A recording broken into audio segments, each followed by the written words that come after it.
Deathworlder cadets repaired an alien starship in hours, what took experts centuries. Introduction. The galaxy knew humans as Deathworlders, inhabitants of a planet so perilous it defied logic that life could thrive there. Earth was a cradle of evolution hardened by chaos, forging creatures with instincts, resilience, and ingenuity unmatched across the stars. But even among Deathworlders, a group of human cadets would soon shake the foundations of galactic engineering, igniting debates and awe in equal measure.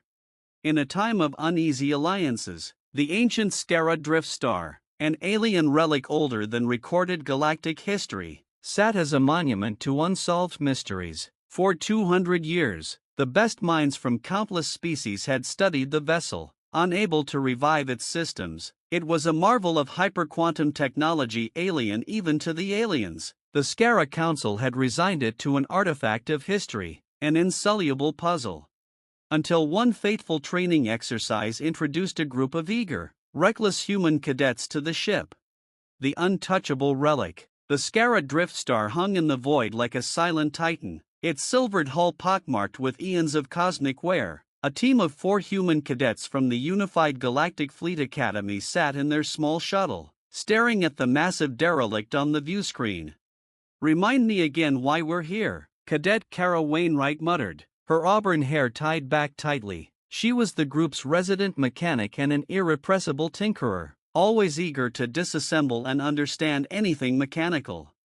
"It's a glorified field trip," replied Darius Vaughn, their team leader. He was tall, composed, and perpetually annoyed by Kara's penchant for trouble. "The council wants us to observe and study the drift star. No touching, no fixing, just staring."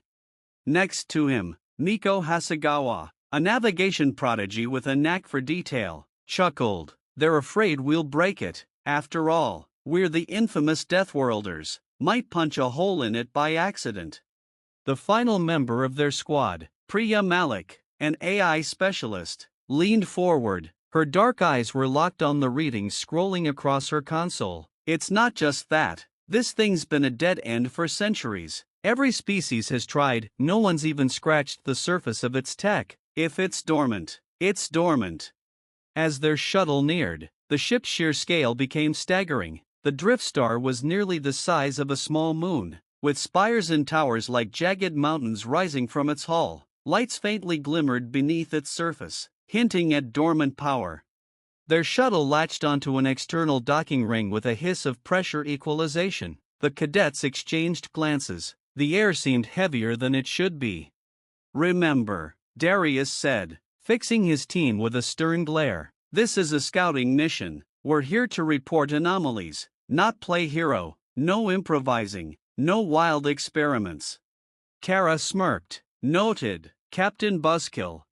As they stepped into the ship, the interior was unexpectedly pristine. Smooth corridors of silvery alloy reflected their helmet lights. Strange, geometric glyphs adorned the walls, their purpose indecipherable. The air carried an odd, static charge that prickled against their skin. "It feels alive," Priya whispered, her voice hushed. They ventured deeper, following a path marked by faintly glowing floor panels. Miko stopped suddenly. "You guys see that?"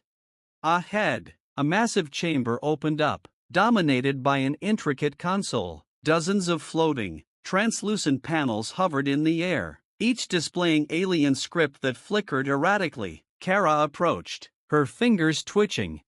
"This is a command interface," she said, awestruck. "It's like nothing I've ever seen." "Hands off, Kara," Darius warned. "We have our orders."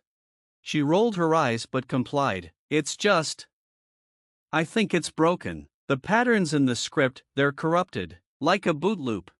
Priya knelt by the base of the console, scanning with her AI assistant. "She's right. Something's wrong with the central processor. It's trying to start, but something's blocking it." Miko frowned, looking around. Why would every species miss this? Hundreds of years, and no one noticed? Darius crossed his arms. "Because we're not messing with it. We document, report, and leave. No exceptions." A sudden vibration rocked the chamber. The glowing panels dimmed, then flared brighter. The script changed, rapid, Chaotic flickers of shapes and symbols. The console emitted a low hum, growing louder. "What did you do?" Darius snapped. "Nothing," Kara protested. "It's reacting to us." The sound swelled, resonating in their helmets. Then the humming stopped, replaced by a mechanical voice, smooth, cold, and alien. "Query detected. Primary repair subroutine initiated. Access level unknown. Instructions required." The cadets stared at each other, stunned. Darius clenched his fists. This was not supposed to happen. Kara grinned despite herself. "Well, looks like it's our problem now." The human solution. The alien voice echoed in the chamber, sending shivers down the spines of the cadets. It was eerie, mechanical yet laced with something almost sentient. The panels above the console flickered, casting strange shadows across the group.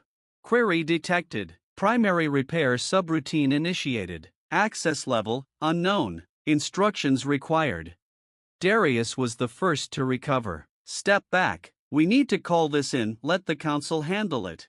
"Call it in?" Kara scoffed, already kneeling by the console. "They've had 2 centuries. Darius, I don't think they're gonna crack it before we hit retirement." "Kara, don't!" Darius's voice sharpened. "That's an order."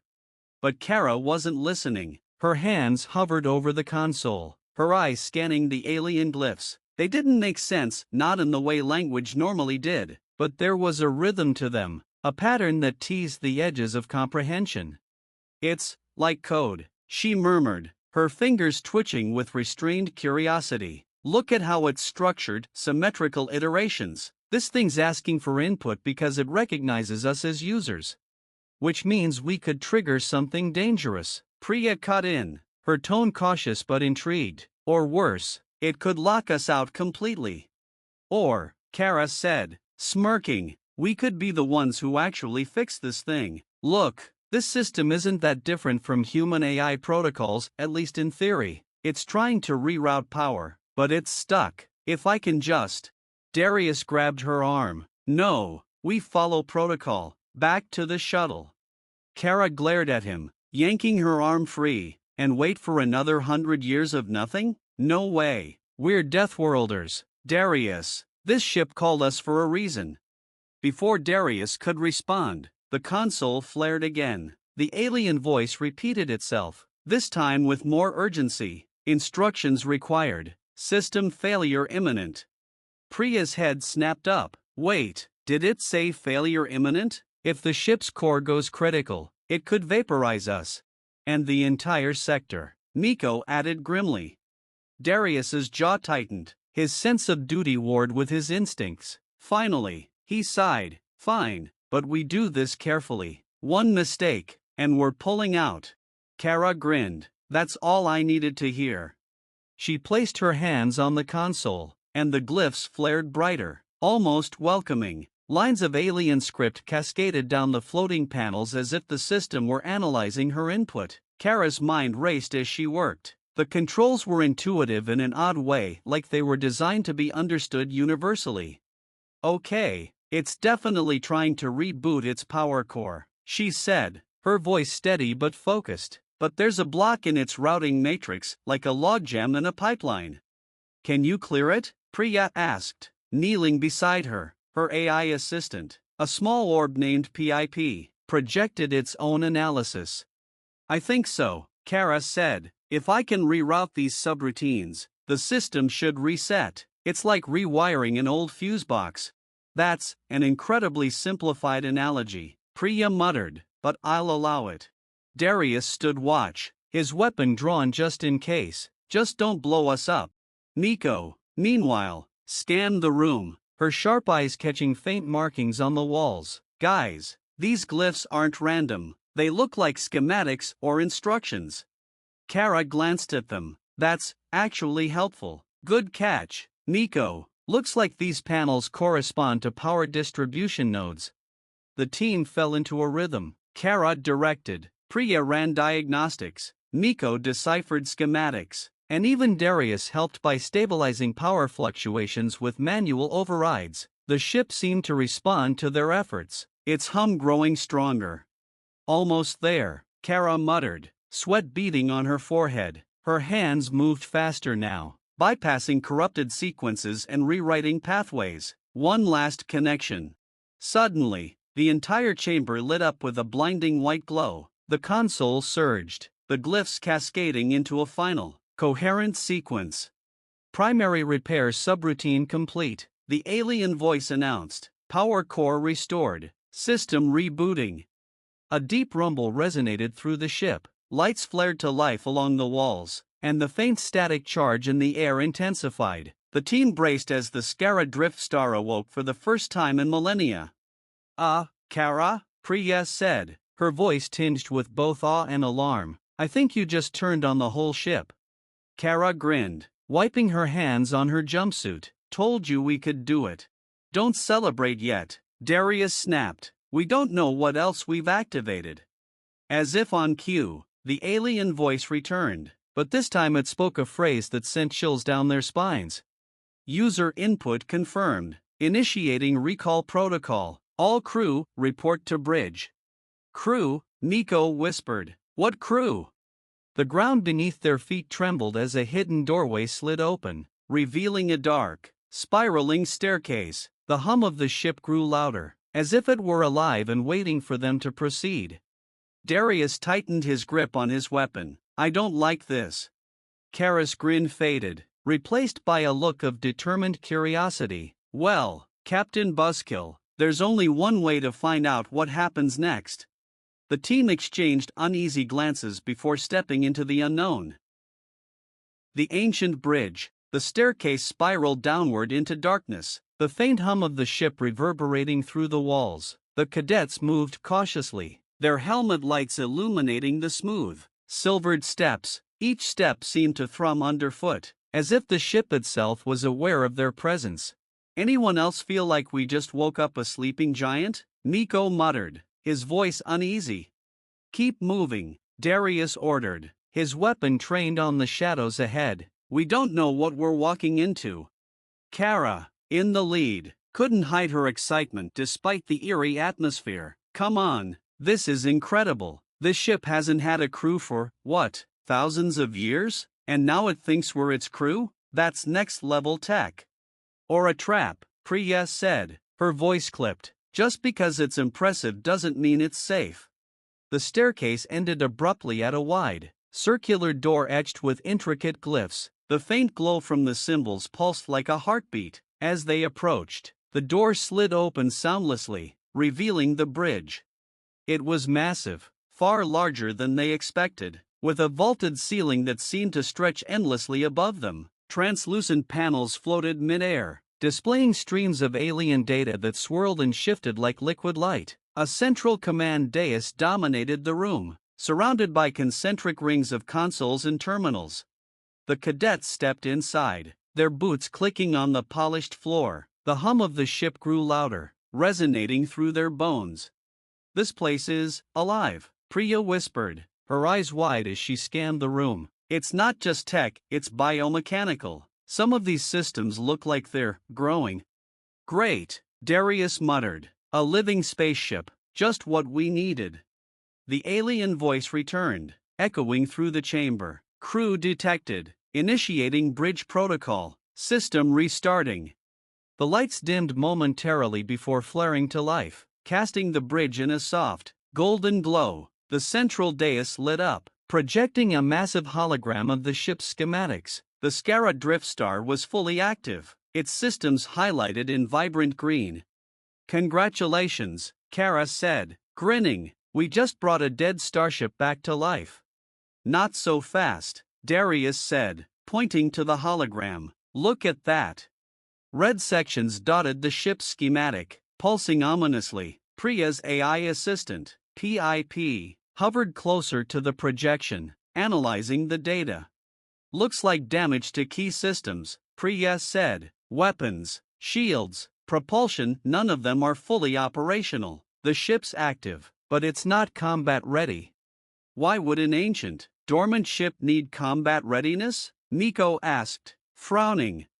Maybe because it's not as dormant as we thought, Darius said grimly. As if in response, The alien voice returned. Alert, hostile presence detected. Engaging defensive protocols. Hostile presence? Kara's grin vanished. What hostile presence? The hologram shifted, displaying the exterior of the drift star. Several small ships, sleek and black, were approaching rapidly. Their designs were unmistakable, Rithax raiders, infamous scavengers who preyed on derelict ships and unarmed vessels. They must have picked up the power surge when the ship rebooted, Priya said, her tone sharp. They think this is an easy target. Well, they're about to find out it's not, Darius said, stepping toward the central dais. Can we activate the ship's defenses? Kara examined the controls, her hands moving instinctively over the alien interface. Maybe. The system's rebooted, but the weapons are offline. I can try rerouting power to at least bring up the shields. Do it, Darius ordered. Nico, see if you can get comms working. We need to signal the fleet.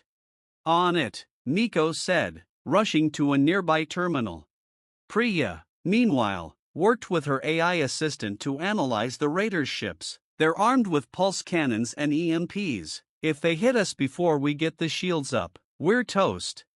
No pressure. Then, Kara muttered, sweat beading on her forehead as she worked. The alien system resisted her input, forcing her to improvise. Come on, you ancient bucket of bolts. Work with me here.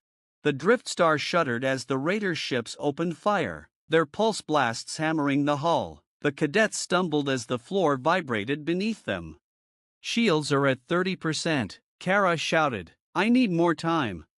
We don't have more time, Darius snapped, steadying himself. Priya, can we fight back? Not yet, Priya said. Weapons are still offline. Nico suddenly shouted from his station. Comms are up. I'm sending a distress signal. Wait. No response. They're jamming us. The situation was spiraling, but Kara's hands moved faster, her mind racing. I've got an idea. If I reroute power from non-essential systems, I might be able to overcharge the shields at least for a few minutes. Do it, Darius said. We'll take whatever we can get. Kara slammed her hand on the console, and the ship groaned as power surged through its systems. The shields flared, absorbing another volley of pulse fire. Shields are holding, Kara yelled, a grin breaking across her face. Take that, raiders!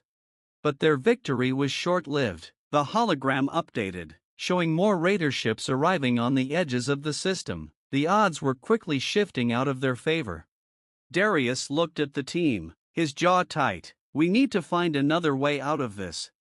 Kara glanced at the hologram, her eyes narrowing. There might be one more trick up this ship's sleeve.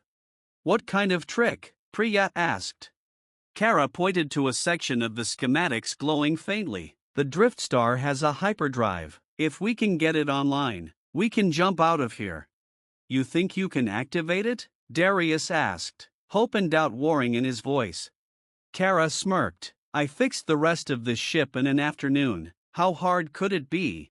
Jumping into the unknown. The Skara drift star shuddered again under the relentless assault from the Rithax raiders. Kara's fingers flew over the alien console, her mind racing to decipher the hyperdrive controls. The interface responded sluggishly, its ancient systems struggling to keep pace with her rapid improvisations. Darius, shields are holding, but not for long, Priya reported, her voice tense. We're one good hit away from being space dust. Nico called out from his station. They're trying to breach the docking bay. We've got maybe 2 minutes before they're on board. No pressure, right? Kara muttered, sweat streaming down her temple. Her voice, usually laced with sarcasm, now carried a razor edge of focus. I've almost got the hyperdrive online. Just need one more. The ship's alien voice interrupted her, resonating through the chamber. Hyperdrive systems partially operational. Destination input required. Partially operational? Darius barked. What does that mean? It means we don't have full control. Kara shot back. But it's either we jump with what we've got or we wait to be boarded. Your call, Captain. Darius clenched his jaw. Fine. What's the nearest safe destination? Kara scanned the glyphs. Trying to interpret the ship's star charts. There's a system about 12 light-years out, uninhabited, but stable. It's our best shot. Set it, Darius ordered, moving to secure the team. Nico, lock down the docking bay. Priya, prep the AI to monitor the jump sequence. As Kara input the coordinates, the drift star groaned, its systems struggling to align. The ship's hologram displayed a swirling vortex of light as the hyperdrive began to power up. Warning, the alien voice announced. Hyperdrive stability at 42%. Jump risk, high. That's not comforting, Nico muttered, his voice strained. Are we sure about this? Would you rather stay here and chat with the raiders? Kara shot back. This is happening. Brace yourselves. The raiders' ships closed in, their pulse cannons charging for a final volley. The drift star's shields flickered, struggling to hold. Alarms blared throughout the bridge. Here we go, Kara yelled, slamming her hand on the final control. The ship lurched violently as the hyperdrive engaged. A blinding flash of light enveloped the drift star, and the raiders' weapons fire passed harmlessly through the empty space it left behind. The void between. The cadets gripped their stations as the ship hurtled through the chaotic swirl of hyperspace. The ride was anything but smooth. The ship bucked and groaned, its ancient systems strained to their limits. Kara, what's happening? Darius shouted over the din. The hyperdrive's unstable, Kara yelled back, frantically working the controls. This thing wasn't built for precision jumps, not in its current state. I'm trying to stabilize the route. Priya's AI, PIP, chimed in, structural integrity at 70% and falling, energy fluctuations detected in core systems. Just hold together, you big tin can, Kara muttered under her breath. Suddenly, the ship shuddered violently, and the lights flickered. The swirling hyperspace vortex outside the viewport began to fracture, splitting into jagged shards of color. Is that supposed to happen? Nico asked, gripping his console. Nope, Kara shouted. Everyone hang on. With a deafening roar, the ship burst out of hyperspace, spinning wildly before coming to an abrupt halt. The cadets were thrown from their stations, landing in a tangled heap on the floor. Status report, Darius barked, pulling himself upright. Priya scrambled to her console. We're out of hyperspace. Systems are barely functional. Shields are down. Propulsion is offline. Nico checked his scanner. Good news, we're nowhere near the raiders. Bad news, I have no idea where we are. The team stared out the viewport. Instead of the calm void of uncharted space, they saw a swirling maelstrom of energy. Lightning-like arcs crackled through a dense nebula of shifting colors, illuminating strange, angular structures floating in the distance. What is this place? Priya whispered, awe and fear in her voice.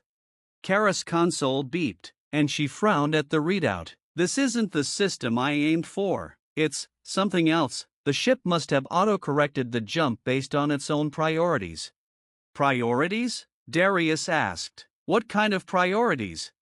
The alien voice answered, calm yet cryptic. Destination, primary recall beacon. Crew must report for mission debrief. What mission? Nico asked, his brow furrowed. I don't think it's talking to us, Kara said, her voice quiet. I think it's talking to its original crew. Darius stepped to the central dais, his expression hard. We need answers. Kara, can you access the ship's logs? I can try, she said, her hands moving over the console. The glyphs shifted, revealing a series of fragmented data streams. Kara patched them into the hologram, which displayed a series of alien figures, tall, angular beings with elongated limbs and shimmering skin. These must be the original crew, Priya said, studying the images.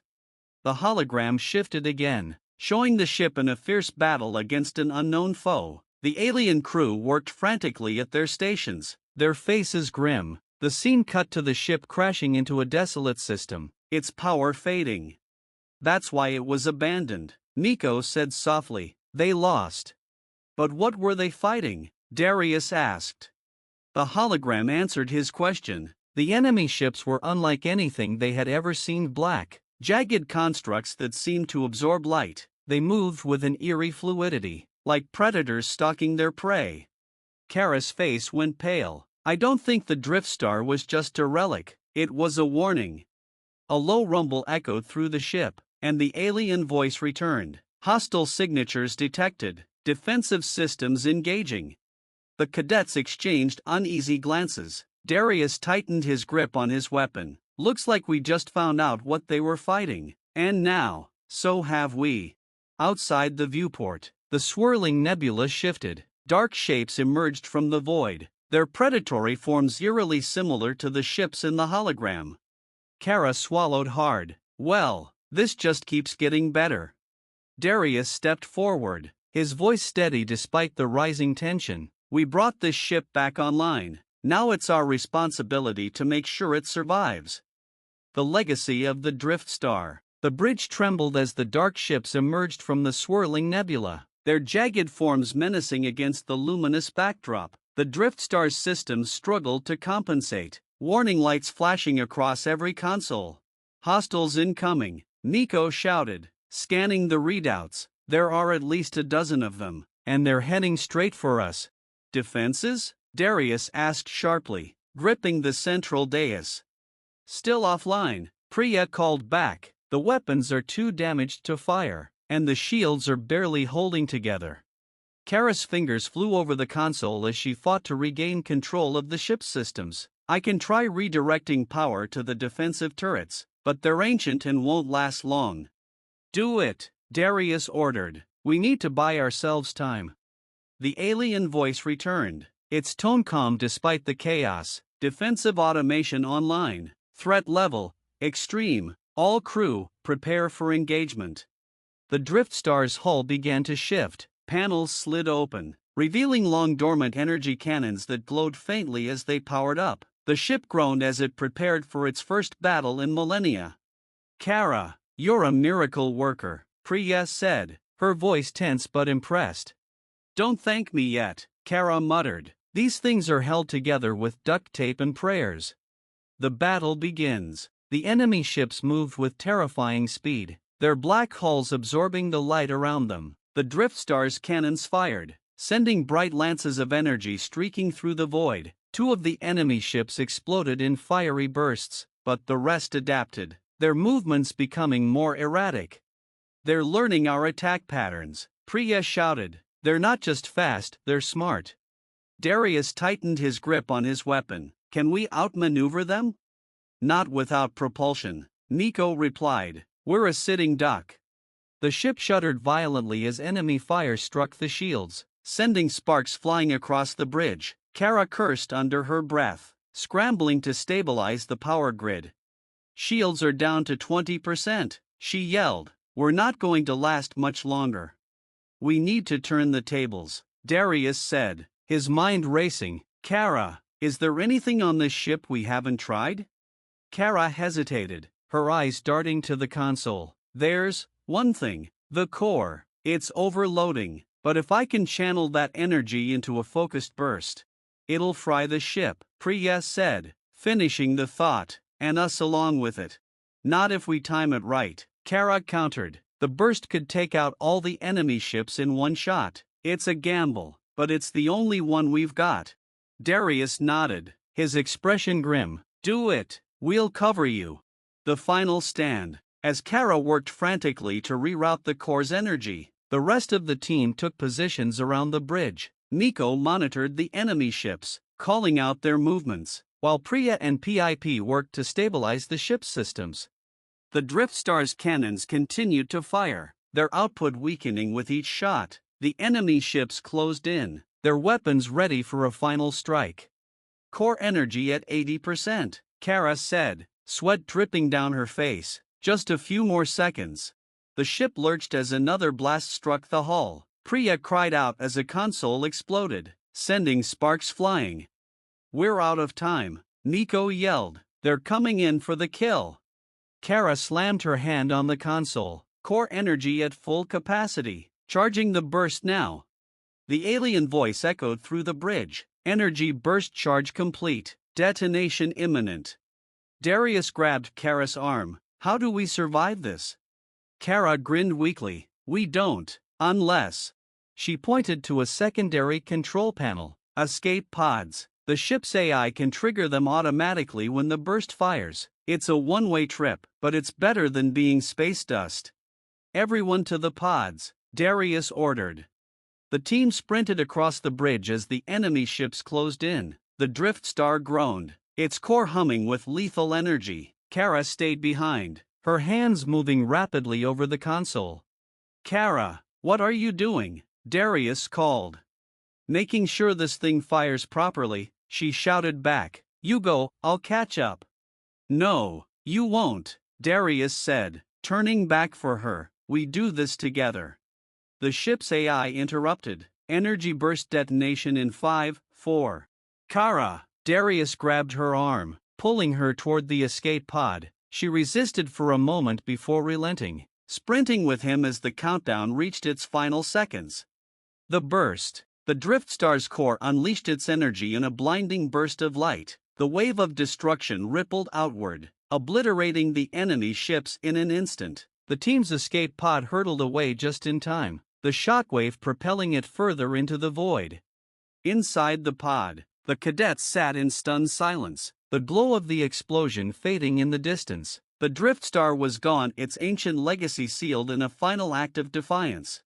Did it work? Miko asked, his voice shaking. Priya checked the pod scanners. The enemy ships are gone. We're clear. Kara slumped back in her seat, exhaustion washing over her. Told you it would work. Darius looked at his team, his expression somber. We lost the ship, but we're alive. That's what matters. Kara shook her head. We didn't lose it. The Drift Star did what it was meant to do, it protected its crew. Epilogue, a new legacy. Days later, the cadets were rescued by a passing fleet patrol. Their story spread quickly, sparking debate and wonder across the galaxy. The Drift Star, once a relic of mystery, became a symbol of resilience and sacrifice. Back at the Fleet Academy, the cadets were hailed as heroes. But for Kara, Darius, Priya, and Miko, the experience was more than a victory, it was a reminder of humanity's place in the galaxy. They were Deathworlders, yes, but they were also something more, innovators, protectors, and survivors. As they stood together, staring at the stars, Kara grinned. You know, I kind of miss that old ship. Darius chuckled. Yeah, but I think it left us a pretty good story.